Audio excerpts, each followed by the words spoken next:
नमो भगवते वासुदेवाय। ओम नमो भगवते सुदेवाय। ओम नमो भगवते वासुदेवाय। ओम नमो भगवते वासुदेवाय। ओम नमो भगवते वासुदेवाय। नारायणं नमस्कृत्य नरं चैव नरोत्तमं देवी सरस्वती व्यासं ततो जयमुदीरयेत्। नष्टप्रायेषु अभद्रेषु नित्यं भागवत सेव्या। भगवते उत्तमश्लोके भक्ति भवति नष्टिकी। कृष्णाय वासुदेवाय देवकी नंदनाय च नन्दगोपकुमाराय गोविन्दाय नमो नमः। मूकं करोति वाचालं पङ्गुलङ्घ्यते गिरिं यत्कृपातमहं वन्दे परमानन्दं माधवम्। श्रीमद्भागवत महापुराण चतुर्स्कंद अध्याय 6। ब्रह्मा आदि देवताओं का कैलाश जाकर श्री महादेव जी को मनाना। श्री मैत्रेय जी कहते हैं, विदुर जी, इस प्रकार जब रुद्र के सेवकों ने समस्त देवताओं को हरा दिया और उनके संपूर्ण अंग प्रत्यंग भूत प्रेतों के त्रिशूल खड़ग गदा परिग मुद्दर आदि आयुधों से छिन्न भिन्न हो गए, तब वे ऋत्विज और सदस्यों के सहित बहुत ही डर कर ब्रह्मा जी के पास पहुँचे। प्रणाम करके उन्हें सारा वृत्तांत कह सुनाया। भगवान ब्रह्मा जी और अंतर्यामी श्री नारायण पहले से इस भावी उत्पात को जानते थे, इसीलिए वे दक्ष के यज्ञ में नहीं गए। अब देवताओं के मुख से वहाँ की सारी बात सुनकर उन्होंने कहा, देवताओं, परम सामर्थ्य तेजस्वी पुरुष से कोई दोष भी बन जाए तो भी उसके बदले में अपराध करने वाले मनुष्य का भला नहीं हो सकता।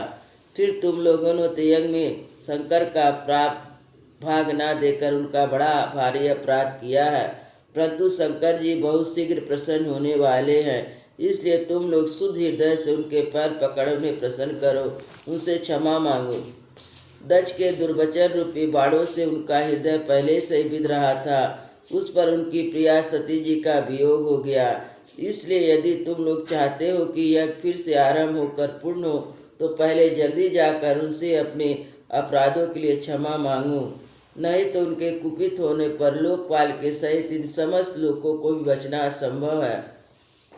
रुद्र परम स्वतंत्र है, भगवान रुद्र परम स्वतंत्र है। इनके तत्व और शक्ति सामर्थ्य को ना कोई ऋषि मुनि देवता यज्ञ स्वरूप देवराज इंद्र ही जानते हैं, ना ही मैं स्वयं ही जानता हूँ। फिर दूसरों की तो बात ही क्या, ऐसी अवस्था में शांत करने का उपाय कौन कर सकता है।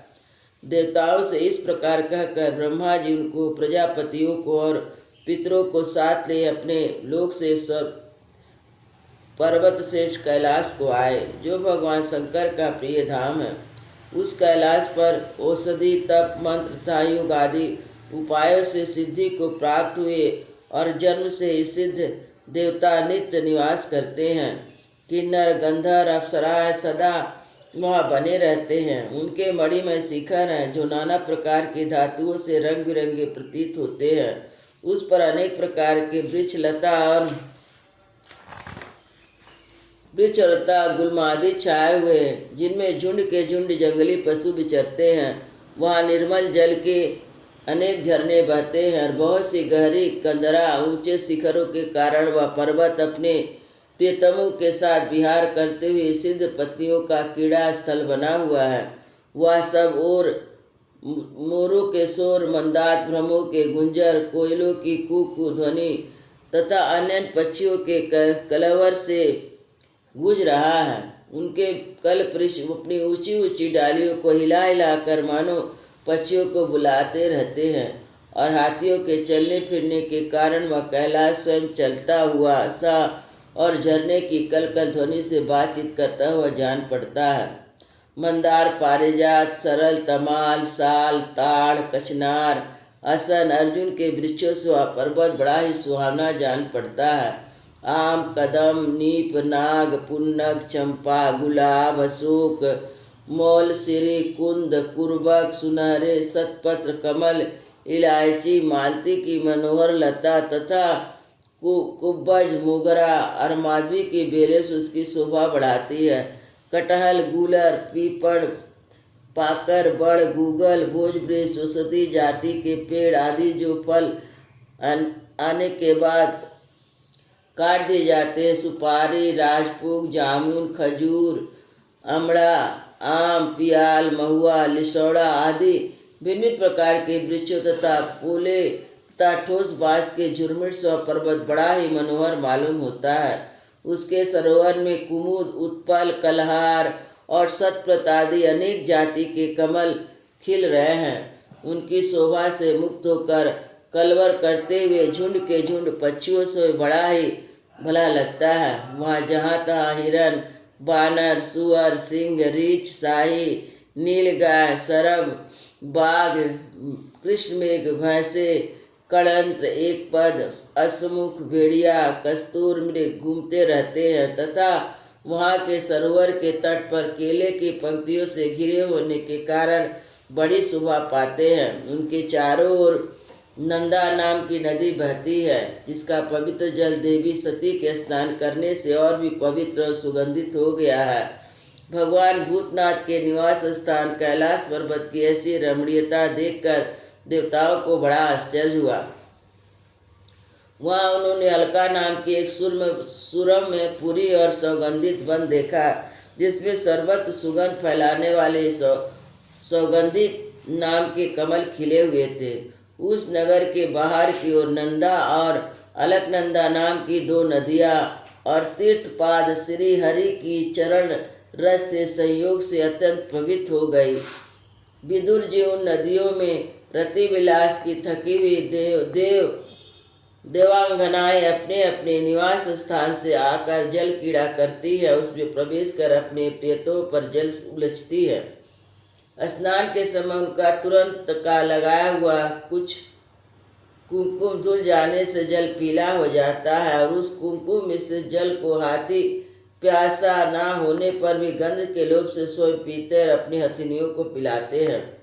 अलकापुरी पर चांदी, सोने, बहुमूल्य मणियों के सैकड़ों विमान छाए हुए हैं, जिनमें अनेकों यशपत्नियां निवास करती हैं। इनके कारण विशाल नगरी बिजली और बादल से छाए हुए आकाश के समान जान पड़ते हैं।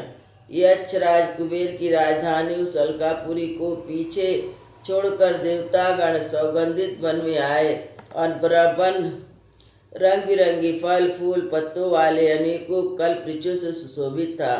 उसमें कोकिल पक्षियों का कलरव, भौरों का गुंजार हो रहा था। राजहंसों के परम प्रिय कमल कुसुमों से सुशोभित अनेकों सरोवर थे। वह वन जंगली हाथियों के शरीर की रगड़ से लगने से घिसे हुए हरिचंदन वृक्षों का स्पर्श करके चलने वाली सुगंधित वायु द्वारा यश पत्नियों के मन को विशेष रूप से मथे डालता था। बावली की सीढ़ियाँ बैदुर मणि की बनी हुई थी, उनमें बहुत से कमल खिले थे। वह अनेकों की पुरुष जी बहलाने के लिए आए हुए थे। इस प्रकार उस वन की शोभा निहारते जब देवतागण कुछ आगे बढ़े, तब उनके पास एक बट वृक्ष दिखलाई दिया। वह वृक्ष 100 योजन ऊंचा था, उसकी शाखाएं 75 योजन फैली हुई थी। उसके चारों ओर सर्वदा विचल छाया बनी रहती है, इसलिए घाम का कष्ट कभी नहीं होता तथा उसमें कोई घोंसला भी ना था। उस महायोगमय और मुमुक्षाओं के आश्रयभूत वृक्ष के नीचे देवताओं ने भगवान शंकर को विराजमान देखा, जो साक्षात क्रोधित काल के समान जान पड़ते थे। भगवान भूतनाथ का श्रृंग बड़ा ही शांत था। सनकादि शांत सिद्धिगढ़ सखा यक्ष राक्षसों के स्वामी कुबेर उनकी सेवा कर रहे थे। जगतपति महादेव जी ने सारे संसार के सुहृद स्नेहवश सबका कल्याण करने वाले हैं और लोकहित के लिए उपासना, चित्त की एकाग्रता और समाधि आदि साधनों का आचरण करते हैं। संध्याकालीन मेघ से कांति वाले शरीर के वे तपस्वियों के अभिष्ट चिन्ह भस्म, दंड, जटा, मिर्च तथा मस्तक पर चंद्रकला धारण किए हुए हैं। वे एक कुशासन पर बैठे थे। अनेकों साधु श्रोताओं के बीच में श्री नारद जी के पूछने से सनातन ब्रह्म का उपदेश कर रहे थे। उनका बाया चरण दाई जांघ पर रखा था, बाया हाथ बाएं घुटनों पर, कलाई में रुद्राक्ष की माला, गले में तर्क मुद्रा से विराजमान थे। योग पट्टा का सहारा लिए एकाग्र चित्त से ब्रह्मानंद का अनुभव कर रहे थे। लोकपाल के सहित समस्त मुनियों ने मननशीलों में सर्वश्रेष्ठ भगवान शंकर को हाथ जोड़कर प्रणाम किया। यद्य समस्त देवता और दैत्यों के अधिपति श्री महादेव जी के चरण कमलों की वंदना करते हैं, तथापि वे श्री ब्रह्मा जी को अपने स्थान पर आया देख तुरंत खड़े हो गए और जैसे वामन अवतार में परम पूज्य विष्णु भगवान कश्यप जी की वंदना करते हैं, उसी प्रकार सिर झुकाकर उन्हें प्रणाम किया। इस प्रकार शंकर जी के चारों ओर जो महर्षि सहित अन्य सिद्धगण बैठे थे, उन्होंने भी ब्रह्मा जी को प्रणाम किया। सबके नमस्कार कर चुकने पर ब्रह्मा जी ने चंद्रमौली भगवान से, जो अब तक प्रणाम की मुद्रा में खड़े थे, हंसते हुए कहा। ब्रह्मा जी ने कहा, देव मैं जानता हूँ आप संपूर्ण जगत के स्वामी है, क्योंकि विश्व की योनि शक्ति और उसके बीच से परे जो एक रस परब्रह्म वो आप ही हैं। भगवान आप मकड़ी के समान ही अपने स्वरूपभूत शिव शक्ति के रूप में क्रीड़ा करते हुए लीला से ही संसार की रचना पालन संहार करते हैं। आपने ही धर्म और अर्थ की प्राप्ति कराने वाली वेद की रक्षा के लिए दक्ष को निमित्त बनाकर यज्ञ को प्रकट किया है। आपकी बधी हुई वर्ण आश्रम की मर्यादाएं हैं, जिनका नियमनिष्ठ ब्राह्मण श्रद्धापूर्वक पालन करते हैं।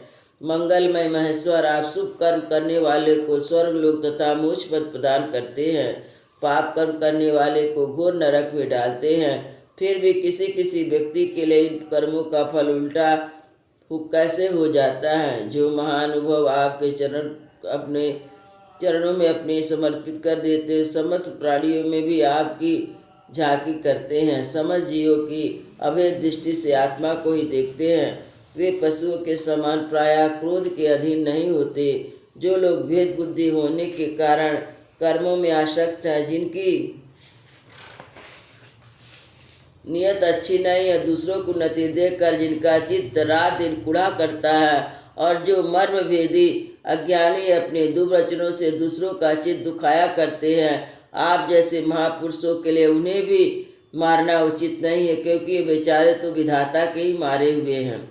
देवदेव भगवान कमल नाभ की प्रबल माया से मोहित हो जाने के कारण यदि किसी पुरुष की कभी किसी स्थान में भेद बुद्धि होती है, तो भी साधु पुरुष अपने पर दुखतार स्वभाव के कारण उस पर कृपा ही करते हैं।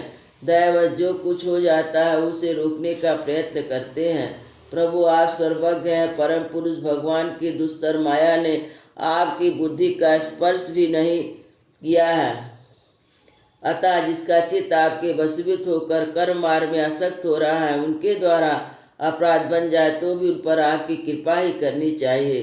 भगवान आप सबके मूल है, आप ही संपूर्ण यज्ञों के पूर्ण करने वाले हैं। यज्ञ का भाग पाने का भी आपको पूरा अधिकार है, फिर भी इस दक्ष यज्ञ के बुद्धिहीन याचकों ने आपको यज्ञ भाग नहीं दिया, इसी से आपके द्वारा विध्वंस हुआ है।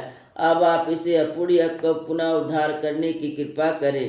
प्रभु ऐसा कीजिए जिससे यजमान दक्ष फिर से जी उठे, भक्त देवता को नित्य मिल जाए, भृंगु जी की दाढ़ी मूछ आ जाए और पूषा के पहले से समान दांत निकल आए। रुद्रदेव अस्त्र शस्त्र पत्थर की बौछार से जिन देवता ऋषियों रंग प्रतंग घायल हो गए, आपकी कृपा से फिर ठीक हो जाए, या यज्ञ संपूर्ण होने पर कुछ शेष रहे, वह सब आपका भाग होगा। यज्ञ विध्वंसक आज यज्ञ आपके ही भाग से पूर्ण होगा। वृंदावन बिहारी लाल की जय। जय श्री राम लला।